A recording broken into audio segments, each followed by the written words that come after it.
After reviewing the resume writing for education majors parts 1 through 5 and interviewing skills for education majors part 1 through 3 videos, one of my biggest takeaways for me was the importance of initial preparation when presenting yourself to different employers.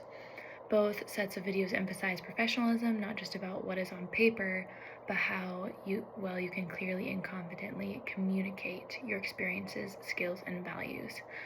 The resume portion was a walked you step by step through how to organize information, highlighting that you often have more relevant experience than you initially think. I especially appreciate the idea of creating a brain dump master list of experiences, both work and non-work, so that you can thoughtfully select what best represents you. This video is also stressing being mindful of applicant tracking systems, which can have clear headings and prioritize the most important sections, such as education work experiences, and work experiences, depending on your strengths. And that is something that I need to work on as well.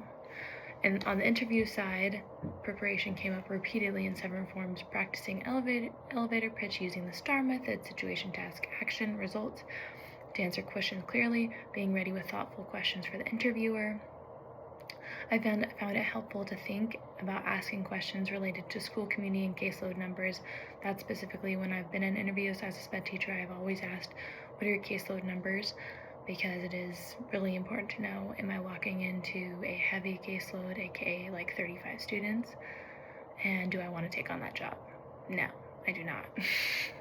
Additionally, the reminder to actively listen during interviews stood out to me, as it can be easy to focus more on what to say next rather than truly to engage with conversation.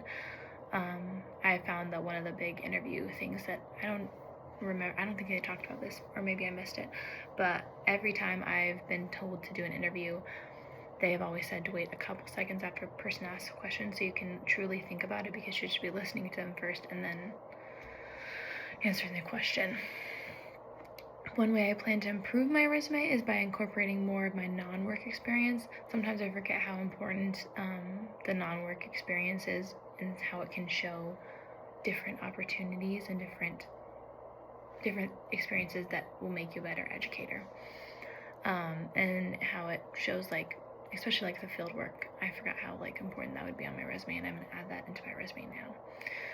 The biggest challenge for me in preparing for interview is likely managing my facial expressions, especially when I'm surprised by a question. However, watching these videos, I realized that something I can improve on it through practice and preparation. By rehearsing common questions, refining my responses, and becoming more comfortable with my elevator pitch, I can approach interviews with greater confidence and awareness.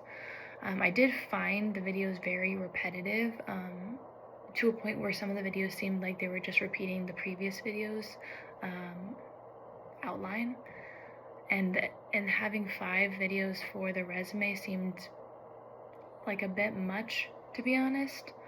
I think it could be condensed, especially now that we have AI platforms that will write your resume for you. As long as if you give it exactly what it needs, it will just write it for you, which is nice, and it's good to use the tools that we have available to us, especially as, I wouldn't say older educators, but as people have been around using their own mental load for a very long time, comparatively to our younger generation who is beginning to learn how to use their own mental load. Yeah, thank you.